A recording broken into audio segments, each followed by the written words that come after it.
ሰላም እንዴት ናችሁ? ዛሬ በዚህ ቪዲዮ ስለ ዲቪ 2027 እንወያያለን።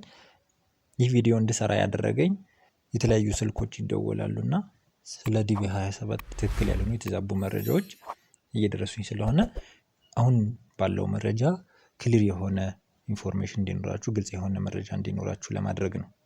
በዋናነት ዲቪ 27 እንደዘገየ ይታወቃል። ለምን ዘገየ? አሁን ተጀምሯል ወይ? እኛስ ምን ማድረግ አለብን? ምን አይነት ነገሮች መጠንቀቅ አሉብን? የሚሉትን በዚህ ቪዲዮ እስከ መጨረሻ ከቨር እናደርጋቸዋለን። የዲቪ ሎተሪ ሂስትሪን ስታዩ ከዚህ ቀደም የነበሩ የዲቪ ሎተሪ ኢንትሪ ኦፕኒንጎች እና ኢንትሪው ክሎዝ የሚደረግባቸው ጊዜያቶች ብናይ የተወሰኑ ዓመታት ዲቪ 2026 ላይ ኦክቶበር 4 ተጀምሮ ኖቨምበር 5 ላይ ክሎዝ ተደርጎ ነበረ።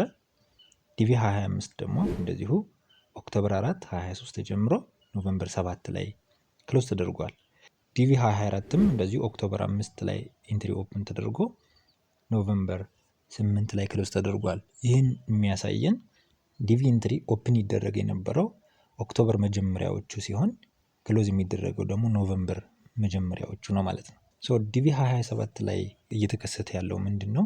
ዲሌይ ሆኗል። እስካሁን ድረስ ባለው ኦፊሻል መረጃ ዲሌይ እንደሆነ መረጃዎች አሉ። ለምንድን ነው ዲሌይ ያደረገው? ዲቪ 27 ለምንድን ነው ኢንትሪው ዲሌይ ያደረገው የሚለው ላይ እንምጣ። ለዚህ ዲሌይ ሊነሱ የሚችሉ 4 መረጃዎች አሉ።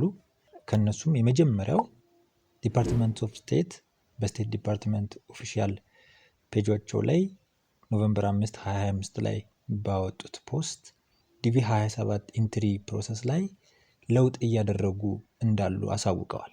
ይሄ እያደረጉት ያለ ለውጥ አንደኛው ዲሌይ እንዲያደርግ አድርጎታል ተብሎ ይታሰባል። ሁለተኛ አዲስ $1 ኢንትሪ ክፍያ በእያንዳንዱ ዲቪ አፕሊካንት ኦንላይን ኤሌክትሮኒካሊ ሰሚት የሚደረግ ክፍያ አካተዋል ማለት ነው። ይህም የተለያዩ የኢሚግሬሽን ዜናዎች እንደጠቆሙት ይህን አዲስ የተጨመረው $1 ኤሌክትሮኒካሊ የሚከፈል ክፍያ ስለተጨመረ ይህን ተከትሎ መድረግ የነበረባቸው የፖሊሲ ለውጦችና አንዳንድ የሴኩሪቲ ስራዎች ለማከናወን ተጨማሪ ጊዜ ስላስፈለገ ዲቪ 2027 ኢንትሪ ዲሌይ እንዲያደርግ አድርጓል ተብሎ ነው የሚታሰበው። ሶስተኛው የዘገየበት ምክንያት ከአንቲ ፍራውድ እና ቴክኒካል አፕግሬድ አንጻር ነው። ይህም አጭበርባሪዎችን ከመከላከልና ቴክኒክ ማሻሻያዎች ከማከናወን ጋር በተገናኘ የተከሰተ ዲሌይ ነው ማለት ነው። ይህም ምን ያካትታል? ከአንቲ ፍራውድ ላይ ሊካተቱ የሚችሉት የቦት ዲቴክሽኖች፣ መልቲፕል ኢንትሪን ዲቴክት ማድረጊያ ሜካኒዝሞች፣ ሌሎችም ስካም የሆኑ ነገሮችን ፊልተር አውት የሚያደርጉበት አንቲ ፍራውድ እና የቴክኒክ ማሻሻያዎች ዌብሳይቶቻቸው ላይ አፕግሬድ አድርገው እስኪጨርሱና አናውንስ እስኪያደርጉ ድረስ ባለው ዲሌይ እንዲፈጠር አድርጓል። አራተኛው የመንግስት የፖሊሲ ማሻሻያ በኢሚግሬሽን ላይ ያደረጋቸው የቅርብ ጊዜ ለውጦች፣ ኦክቶበርም ላይ አፕላይ ሲደረጉ የነበሩ ለውጦች የአሰራር ሂደቱን በማዛባት የፖለቲካልና የአድሚኒስትሬቲቭ ፕሬዠሮች ቀዝቀዝ እንዲል የቪዛ አፕሊኬሽኑን ዲሌይ እንዲያደርግ እንዳደረጉት ይጠቁማሉ። እነዚህ አራቱ በዋናነት ሊቀርቡ የሚችሉ የመዘግየቱ ምክንያቶች ናቸው። ቀጥለን ቪዛ ኢንትሪ 2027 ተጀምሯል ወይ የሚለው ላይ በቀጥታ እንምጣ። ስቴት ዲፓርትመንት በኦፊሻል ፔጃቸው travel.state.gov ኖቲፋይ እንዳደረጉት ኖቨምበር 5 2025 ላይ ዲቪ 27 ኢንትሪ እስካሁን ድረስ ኦፕን እንዳልሆነና ወደፊት ኦፊሻሊ እንደሚያሳውቁ ገልጸዋል። ነገር ግን ዲቪ 2027 ላይ የምትመረጡ ሰዎች ፈርዘር ፕሮሰሲንጋችሁን የምትቀጥሉበት ጊዜ እንደተጠበቀው ከኦክቶበር 1 2026 እስከ ሴፕቴምበር 30 2027 እንደሚቀጥልም ነው ኦፊሻሊ ያሳወቁት። በዚህ ሰዓት ይህን ቪዲዮ የምሰራበት ጊዜ ኖቨምበር 9 2025 ማለት ነው።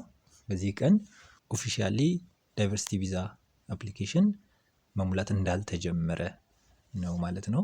በመጨረሻም በዲፓርትመንት ኦፍ ስቴት ኦፊሻል የፌስቡክ ገጻቸው ላይ ዳይቨርሲቲ ቪዛ ኢንትሪ ኦፕን ሆኗል 27 መሙላት ተጀምሯል እና እንድትሞሉ እያሉ የሚያጭበረብሩ ሰዎች እንዳሉ ደርሼበታለሁ ይላል። ከዚህም በተጨማሪ አፕሊኬሽናችሁ አሁን ብትሞሉ የመመረጥ እድላችሁ ይሰፋል የሚል የተሳሳተ መረጃ በማስተላለፍ ላይ ናቸው። ስለዚህ ይህን እንድትጠነቀቁ ይላል። እኔም የምላችሁ ምንድነው ከስቴት ዲፓርትመንት ኦፊሻል ፌስቡክ እና ኦፊሻል የዲፓርትመንት ኦፍ ስቴት ዌብሳይት ላይ ኖቲፋይ ከመደረጉ በፊት ዳይቨርሲቲ ቪዛ ሬጅስትሬሽን ተጀምሯል ብሎ ማንም እንዳያሳስታችሁ ኦፊሻል ፔጆቻቸውን መጀመሪያ እንድታዩና ቼክ እንድታደርጉ ይህም እንዳትጭበረበሩ እንደሚያደርግ ልነግራችሁ እፈልጋለሁ። ለዛሬ ይዤላችሁ የመጣሁት ቪዲዮ ይሄ ይመስላል። ቀጣይ በሌላ ቪዲዮ እስከምንገናኝ መልካም ጊዜ